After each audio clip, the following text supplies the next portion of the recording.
Very important, yeah, absolutely. So 1989 is. We would've got it done. I know. All right, ladies and gentlemen, we're gonna go ahead and call the meeting to order. Yep, let the record reflect the starting time of 3:30. With that, we do have all members of the Public Safety Committee present.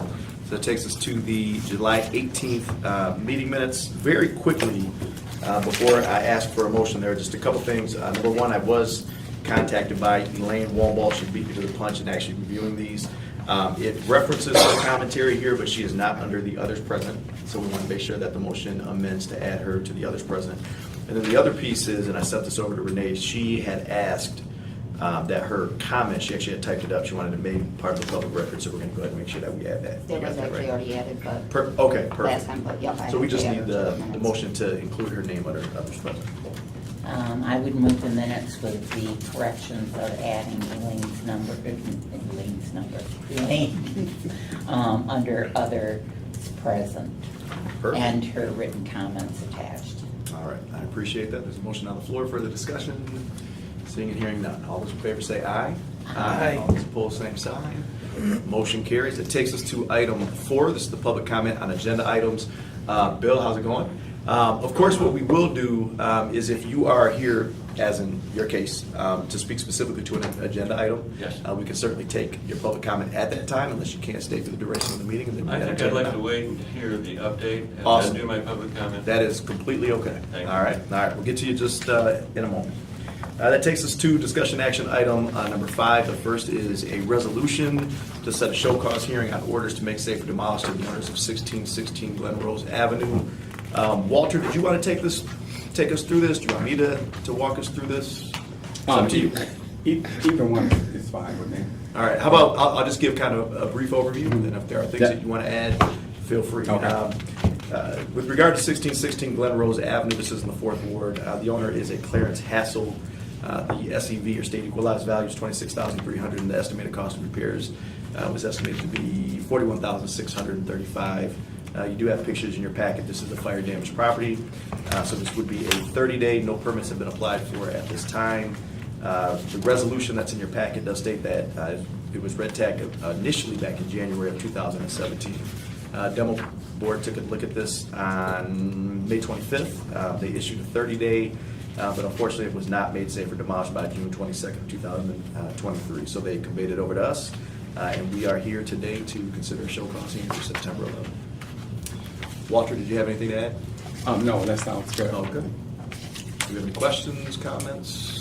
Seeing none. Any public comment? Seeing none. Do we have a motion?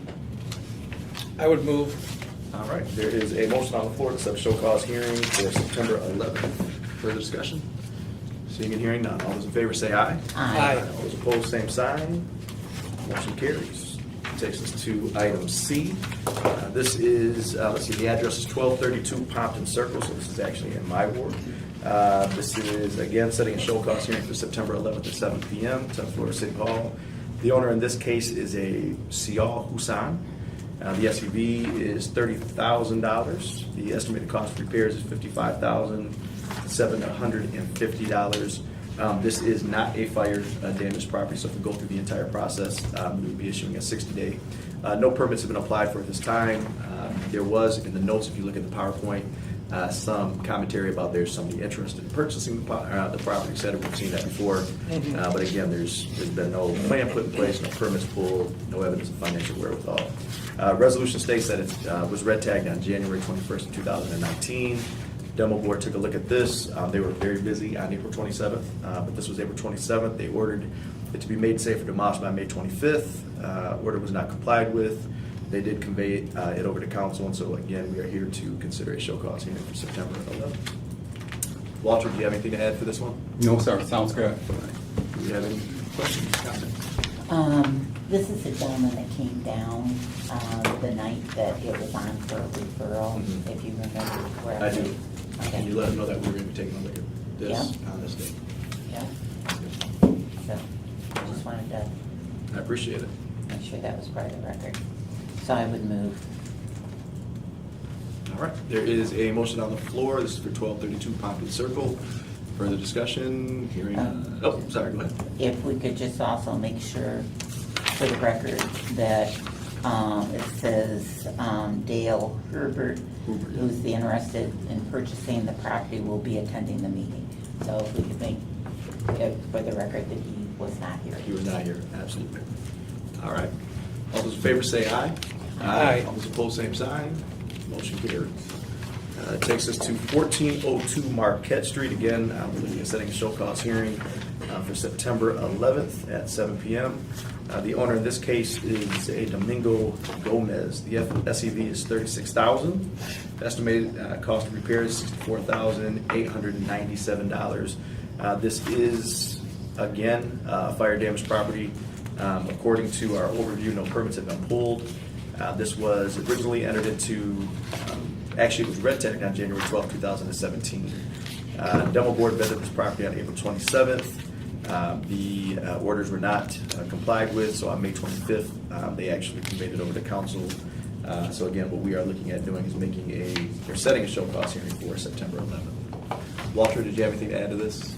No, sir. No. Do you have any questions or comments? Yes, and then I'd Okay. like to go back to Yep. the other one that was fire damage. We can do Do that. we have any insurance money being held on either of these, Walter? I will check and let you know.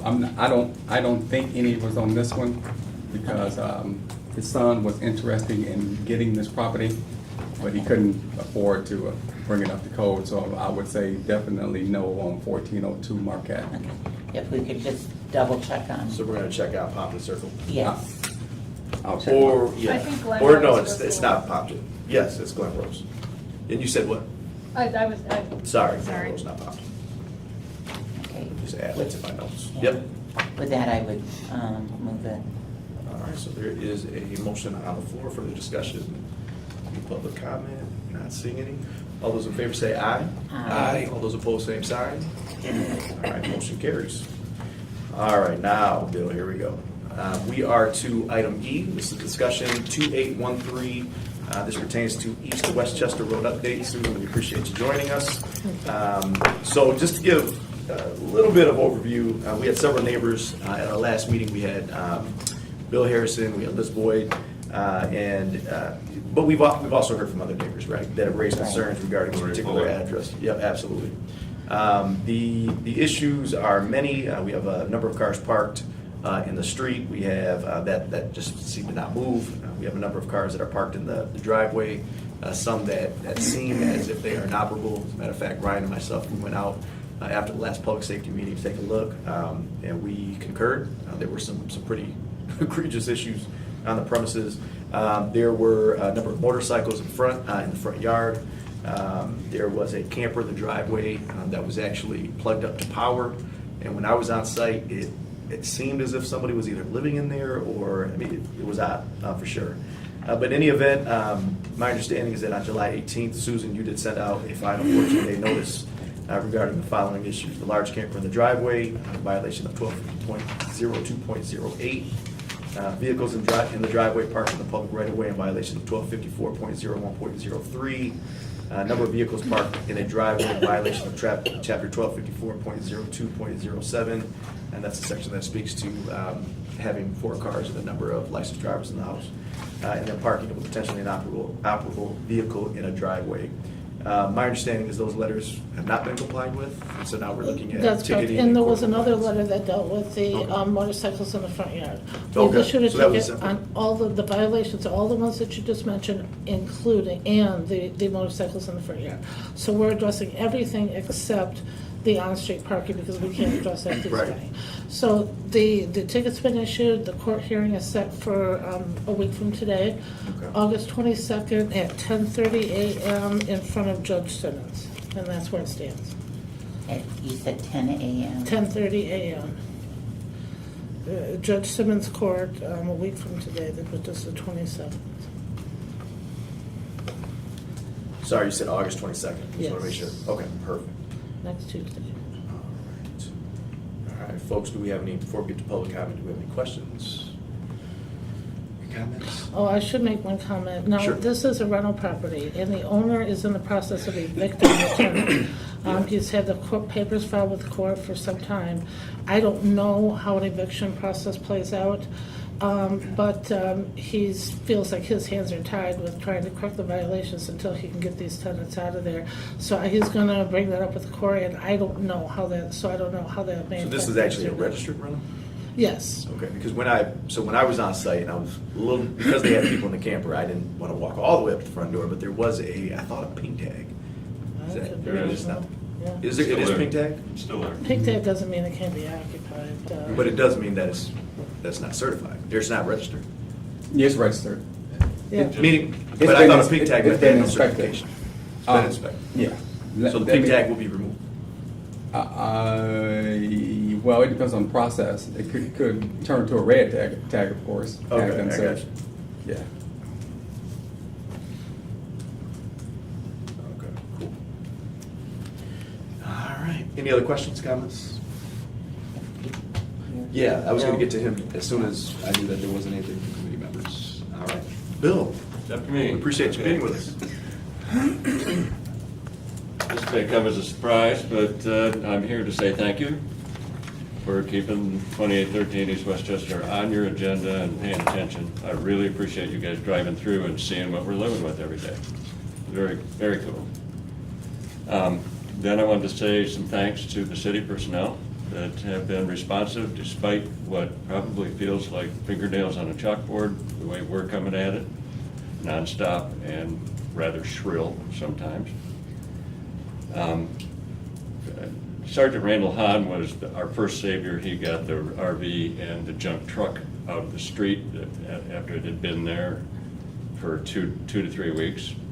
He got that done quickly with his motorcycle patrol unit. Susan, I'm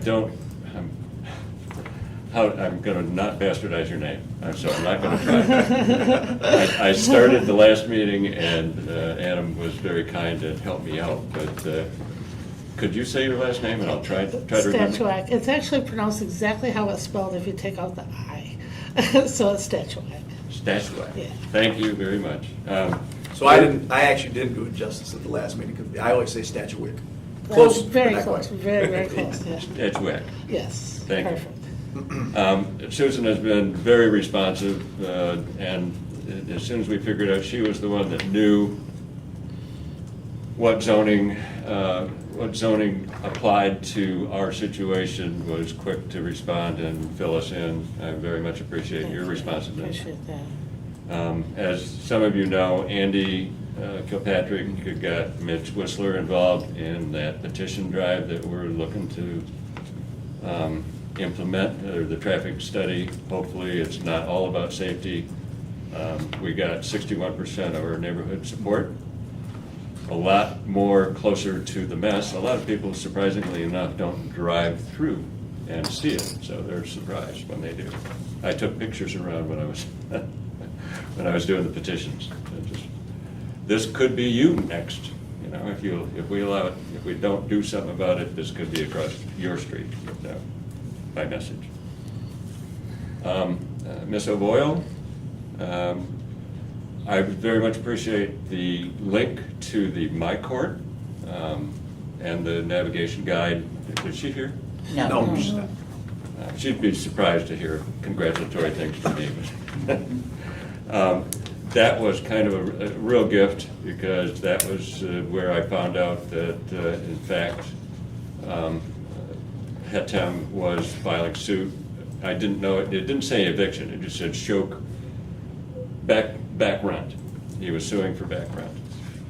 I also saw that he had 4 pages of incidents within 54A, a rap sheet, in other words. He and Brandy, his wife, or Randy Anderson, named in the suit. I don't know if it's his wife. We will be filing another formal complaint about the above-ground pool in the backyard. No fence. It's clearly deeper than the 24 inches. So that's it. I'm hopeful that everybody who feels the need to get clear about what's going on takes the time to drive through. It's just a mess. All my friends who pass through the neighborhood or stop at my house, say, what the hell's going on there? Is that a drug house? Are they doing meth? What's the deal? So that's what we're living with. Thank you again. Yeah, and again, you know, I can speak for, I think, both Ryan and myself. When we drove through, we didn't take your initial advice, and we were totally confused, because the address that we arrived at was fine. Like, what are they talking about? And then luckily, Yeah. Ryan, as he was driving away, right, the light went on, and he called me, and said, wait, hold on. Remember what he said? So we went over there, and I thought, oh my God, I can't. It's disastrous over there. It really is. So yeah, go ahead. Bill, one of the suggestions that I have for you in your neighborhood is, Move. I'm sorry. We're looking for new people on the east side. Yeah, I'm guessing.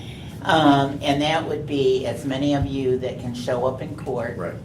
On, The 22nd. On the It's on my 22nd. calendar. And sit, get in the front row and smile at the judge, Yep. is very beneficial. We have done that with a number of neighborhood groups on zoning, code compliance, you know, whatever it was, because those are elected officials too. And they need to see your face there that this is important to you. You won't be able to speak, but just being there does make an impact. I told my neighbors that if it doesn't go with anything that looks like abatement coming, they might have to come bail me out for contempt. All right. We have anything else on this? Yes, Ryan. I want to add real quick for anyone watching, or if you know anyone, Judge Simmons is very good about YouTube. All of her courtroom is live every day. So if someone can't make it, it's actually on YouTube. You can watch it live. Thank you. Which I think I was- is great for folks to be informed, but if Yeah. they can be in person. Yeah. Yes, to I mean, have that's that a impact, preference, yeah. but I was just starting to try to navigate the city system, and the court, and I saw that it was on YouTube. I just didn't make the final step. I'll keep yep. looking. Thank you. Thank you. All right, we're going to go ahead and move on to, let's see, we have item F, this is a discussion on our commercial corridor specialist update. And we have Susan Statuac and Zach Driver. Zach, welcome. Hey, how's it going? So give folks just a little, yeah. Can I ask a question? Absolutely. before? Lisa, this will be handled by the city attorney's office, That's correct, correct. these tickets? Is there the potential for impact statements from the neighborhood to be given to the judge? I am not sure because it's not a misdemeanor, it's a civil infraction, so it doesn't technically have a victim. Yes, it does, the neighborhood's the victim. Under the Crime Victims' Rights statute. Right. It doesn't qualify. I I can let the prosecutor know who's handling it, that the neighborhood is interested and, you know. Check, let us know. Yes. And if that is a possibility, we can certainly, you know. Have the neighborhood Yeah. supply letters that will be given to the judge after their decision, Okay. okay? It's actually on my calendar, so I will be the one covering it in Judge Simmons' courtroom next week at then. Okay, Yep. All right. So- Let us know. yeah. Okay? Okay. All right, great. Just to give I'm folks, sorry. no, that's fine. Give folks a little bit of, I don't know, maybe some background on this. We, really early on, actually in my time as a council member, I was meeting with some of our code officers out in the field, Greg Scrimger as an example, and asking them what they needed. Because the issues that we're dealing with, as an example, with housing and rental inspections and turning around those inspections and ensuring we have safe and appropriate housing, it didn't start, yesterday. Obviously, we know that. And one of the things he had said, we need additional code compliance officers in districts, and you talked about premise, and he said, well, one of the things that we haven't had, at least not since he had been there, is somebody to really focus on the commercial corridors. And so he said that they were often pulled out to the commercial corridors to enforce what they could enforce. And so Carol and myself, actually started to advocate for a specialist on the corridors that would be able to abate some of the issues that we see on our corridors. Really, and when I say abate, really through kind of education, encouragement, and then enforcement. And lo and behold, it ended up as part of, I don't think we had enough men for that, did we?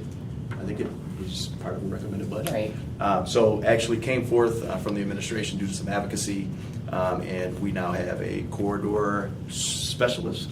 Is that what we refer to you as? Commercial corridor specialist. Commercial Yeah, corridor yeah, specialist. yeah. And thrilled, absolutely.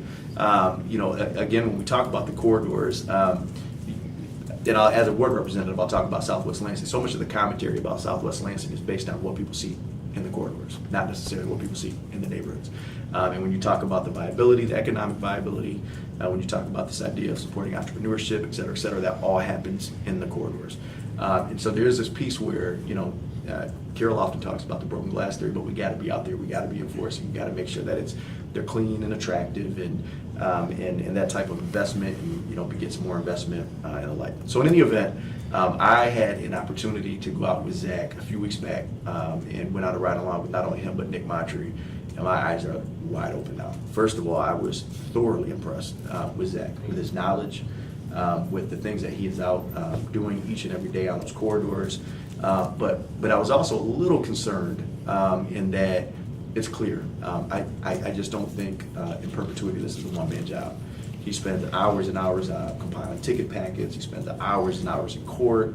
He's trying to traverse some 100 miles of commercial corridor, and working, you know, with business owners, not to just enforce, but on the front end to educate. As an example, he has actually helped a few businesses with facade improvement grants and things like that. And I was totally overwhelmed, I'll be honest with you. So I don't know how this guy's not, okay? But he's doing an incredible job. So I talked to Carol and I said, look, and then there were some other things. There were some other things he talked to me about that would make him a little bit more effective in his position, certain certifications and professional development opportunities that would actually allow for him to enforce additional things.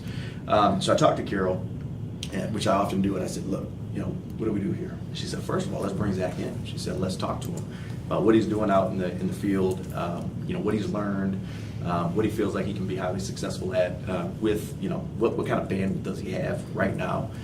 What are some of the limitations? And then maybe we can bake some of what we hear here into our budget priorities, because obviously we're looking at those, and those are due by October 1st. So what I'm going to do, I hope Can I that makes just make a sense. couple of Yeah, statements? absolutely. Yeah, just to pick up on that. Yeah. One of the things you mentioned about tools, you know, to make his job easier, Right. we have a sign ordinance that is just unbelievably outdated, and Yeah. from an enforcement standpoint, it's really awful. Right. So we actually in our office have drafted a brand new sign ordinance, completely replaced one we have. It's in review by law right now. Can I ask you a question real quick? Yeah. Because he did talk to me about some of those things as Okay. well. I just didn't want to steal his thunder. Oh, sure. That being said, when did you guys submit that to the city attorney's office? I don't recall, but I know that Greg Venker is the one Greg assigned Venker? to it, yeah. Okay. And when we get, it doesn't have to go to planning commission because it's not part of the zoning ordinance, it's a standalone ordinance, so it'll come directly to council. We would really like to have that wrapped up. You by said it's the- not part of the zoning ordinance, it's a standard It's ordinance? Is that what you a said? standalone ordinance. Standalone, Yeah, okay, it's a I got standalone. So it'll just come directly to council, but we'd like to have that completely wrapped up by the end of the year. That's certainly our goal. That'll make his job a lot easier with sign 6 meetings. enforcement. Pardon me? We got 6 meetings left, that's it. Yeah, so, Okay. Gotta get that moving. I guess, Lisa, can you find out for us where that's at? Working on it. You're incredible. Okay, thank you. And the other thing is that, one of the things I want to mention is that unlike, you know, what a lot of code enforcement stuff is complaint-based, Zach is out there constantly every day, so most of the violations he deals with, he catches before they even turn into complaints. Right. So that's helped, you know, that's one of the things that I've really been impressed with.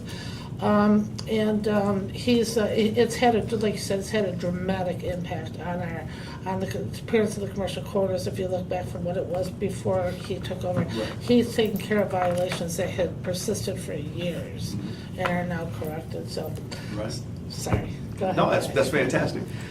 So Zach, if you want to talk to us just a little bit about, you know, what it is you do, and then again, some of the things that, you know, we talked about, I think you call it Act 54 certification, and then also I know that there'll be some questions and some comments from the committee, but yeah, go ahead. Yeah. I work in the planning office under zoning administrator Susan Statuak, commercial corridor specialist. Essentially, I uphold the city's property maintenance, zoning, and signage ordinances along the commercial corridors.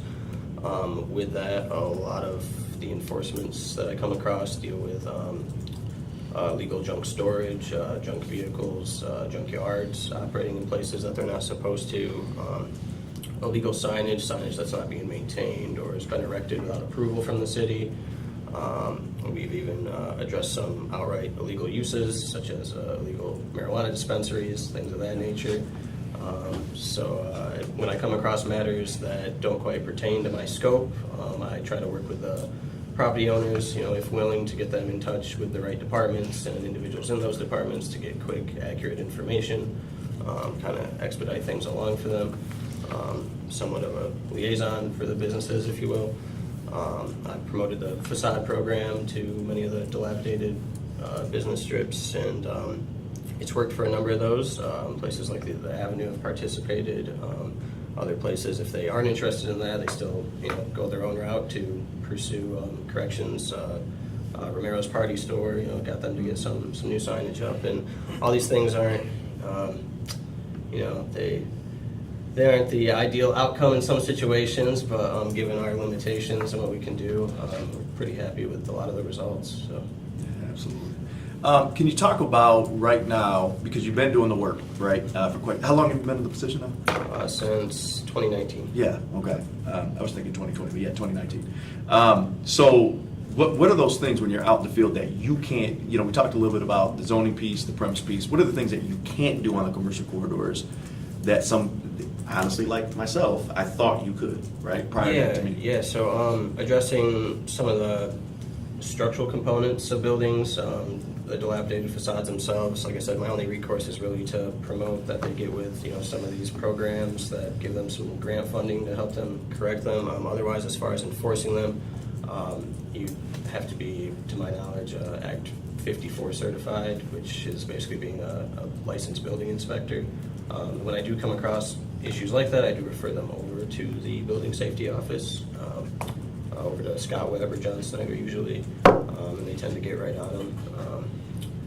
Those seem to be the main things that I can address. Some other matters that are taking place in the streets, such as dealerships with excessive parking in the streets and whatnot, I can only defer those over to LPD, since zoning only addresses the private property and not the public right of way. But yeah, primarily structural issues for building safety is probably the biggest one. Okay. Well, Go like for ahead. example, that Yeah. 5141 South MLK, the old former okay, bowling yeah. alley, exact same cord on all the Yeah. storage in the back, but building safety, I know, is also addressing the condition of that building, which is horrible. Go ahead. So for the Act 54 certification, do you have any idea how long that would take and what the cost would be? I know the process is, there's a few different ways you can go about it. You provide hours worked in those trades or in a general construction trade for a certain amount of time. I believe it's somewhere between 4,000 to 6,000 hours, which some of that I do have from my experience before coming to the city. You could also, another extensive route is become a licensed architect, which is Right. not quite something up my alley. Right. And then with that, you study. ICC offers great study programs, some of which I've purchased at my own expense to prepare for. And you take a test with the state, and you can become a B1 licensed inspector. That's step one. That would authorize structural enforcement, essentially a building official. But that is one other set of tools outside of zoning that is willing to pursue that.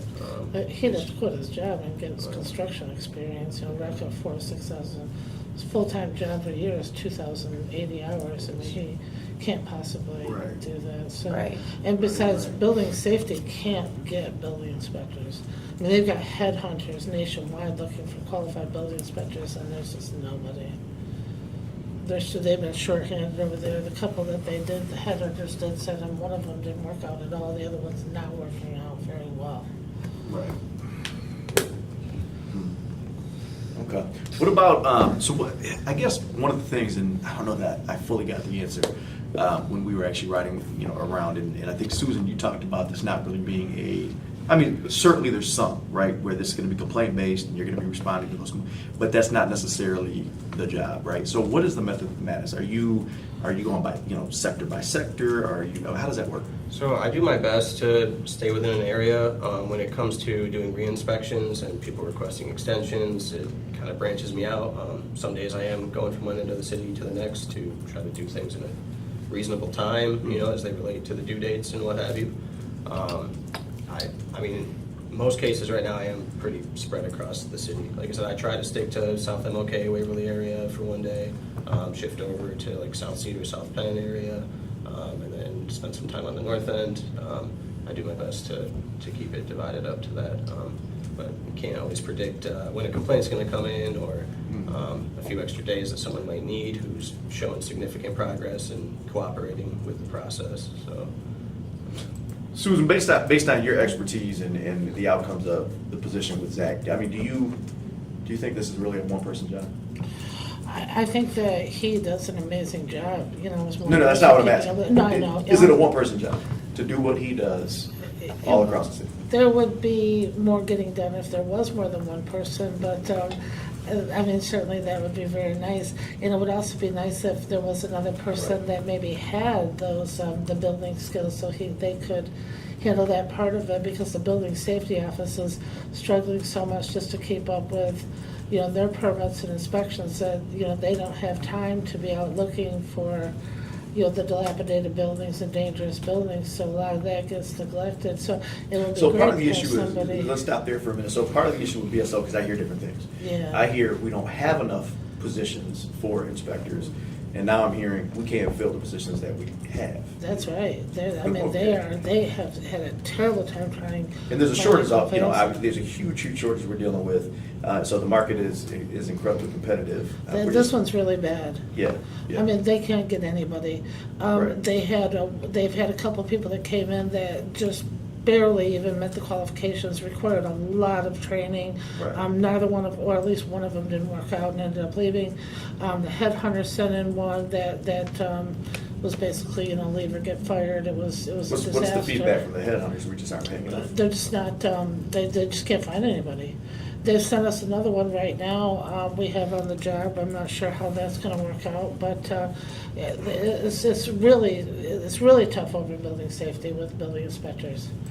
And they can't find a plan review analyst at all. So John Snyder, the building official, still doing the plan reviews from when he was chief plan review analyst. So yeah, they're good over at trade inspections over in that, the trade inspectors. Those are all filled, their clerical helps in place. But for building inspectors and plan review, they're struggling like crazy. And struggling to get qualified people. Yeah. I've got a couple questions. Zach, if, and I know the perfect world would be to get you help, but we're not in a perfect world. So my question to you is, what do you need to improve your job and to be able to do more? Is it the Act 54 certification, that you get that training and it be paid for through the city? Is it additional software? Is it, what is it? And you can have more than one. What are the things that you need? Yeah, the certification would certainly help. I guess another aspect is if we had similar abatement processes to code compliance, such as sending out a contractor, or so when I'm dealing with illegal parking or illegal storage of vehicles, junk vehicles, what have you, a lot of that recourse is just to issue a court order citation, which again, to generate that packet takes an hour or two. Then you have to attend court, and the hearings it may just be a 15-minute hearing, but sometimes you're waiting an hour, an hour and a half just to get to it. Whereas if we could dispatch some type of contractor to abate some of those nuisances, that would make So that things- would be some ordinance changes, okay? we don't really have any clerical staff. I'm processing my own letters to be mailed out, folding them up, putting them in envelopes, delivering them up front to be shipped out. Those things take a little bit of time. All those grains of salt just, add up. And, Right. So those would be some of the major things. would another individual help and split the city into two parts? Certainly. But again, I mean, I think if we had what I just mentioned, better abatement processes, that would certainly free up a lot of my time to make more enforcements and whatnot. Ryan, do you have anything? So, on the, when you're saying be able to address things more like code, so I guess I'm a little confused.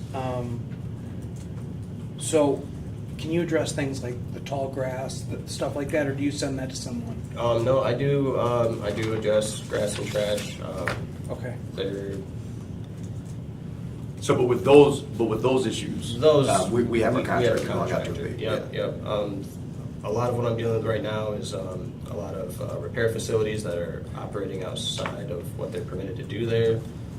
Minor repairs versus major repairs. And with that comes a lot of junk being stored outside, or dealerships that are operating per the conditions, such as vehicles waiting repair to be stored in the proper places, or having the proper landscaping in place to allow that dealership to be utilized on that lot, things like that. But I mean, if we had a similar approach, the difference between writing up trash on a residential property and some of these commercial properties is that from the business owner standpoint is that those items are merchandise, they're part of their business, and so we can't exactly just deduce it to trash and remove it. There's an angle for them to retaliate to that. And so if we had similar processes in place to abate the merchandise, the same way as sending out north side towing or something like that, trash contractor, without considering it trash, that would make things much smoother. One of the things I think that's been a problem with is abandoned signs, signs that remain on the property 6 months after the business has vacated, and also signs where they just like take off the panel and leave the structure of it there, like at 5141 Southern Milky. And we really can't do much under our existing ordinance. It's written very poorly, so that's one of the things we changed in the new ordinance, so that he can send a contractor in to remove those. I was here when we amended that. I thought we gave permission to have somebody come in and abate those. We did do that under the building safety office. The building safety office used to do that, but that language is written very, very poorly. Okay. Very poorly. And in fact, I wish I had it in front of me right now, but it talks about, it's not clear. What it says, here's the problem, is that it says that the sign remains on the premises 6 months after the business ceased operating. So that means that you can just go pop out the sign panel. It doesn't say that the sign structure has to be removed. We've Or a lot of changed people it. even just paint over it. Right, Yeah. exactly. That's exactly Right. right. So it's too open-ended. So when you have a situation like down at Metro Bowl, where you've got that old sign frame just sitting there, that everybody's saying, why can't you take that down? The ordinance doesn't offer it, the new one won't. So not only the actual sign structure, but the support piece too, the pole, Right, the the everything. whole shebang, yeah. Wow, that's awesome. Yeah, Okay.